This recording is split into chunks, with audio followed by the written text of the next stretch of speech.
as a second language to students in this district.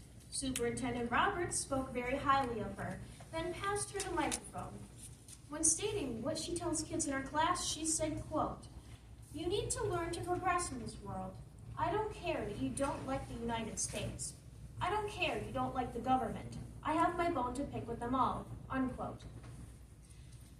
So you had a teacher in this district that openly taught students who were most likely not American citizens that it was perfectly acceptable to disrespect our country and not follow our laws. What kind of skullduggery is that? It's a privilege to live in this country. People coming here from other countries should be taught respect for our country and our rule of law. Remember the old saying, when in Rome, do as the Romans do. Well, this is America, and immigrants living here should be doing as the Americans do. Every student should be taught about our Constitution, patriotism, and civics. You were previously told by a district parent about Patriot Week, which was September 11th through September 17th.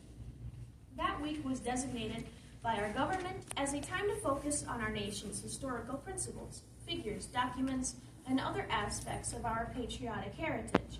He asked this board to tell us specifically how this week was observed in your schools.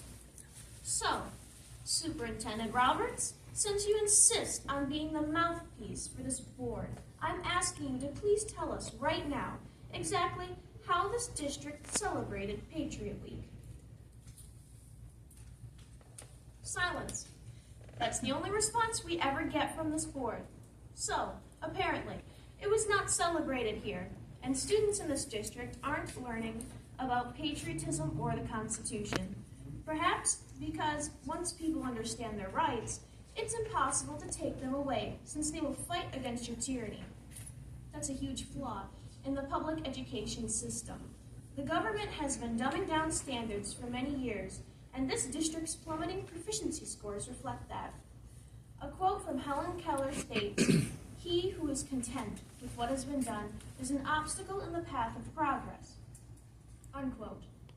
I see complete contentment among you board members regarding the status quo, so it's time to remove the obstacles in the path of this school's district's progress. We can't trust those who create the problems to be in charge of the solutions. As Kamala Harris says, let's become unburdened by what has been. I'm sure you appreciate that quote. It's time for all of you to go, including the superintendent and lawyer. This board is way past its expiration date. Thank you.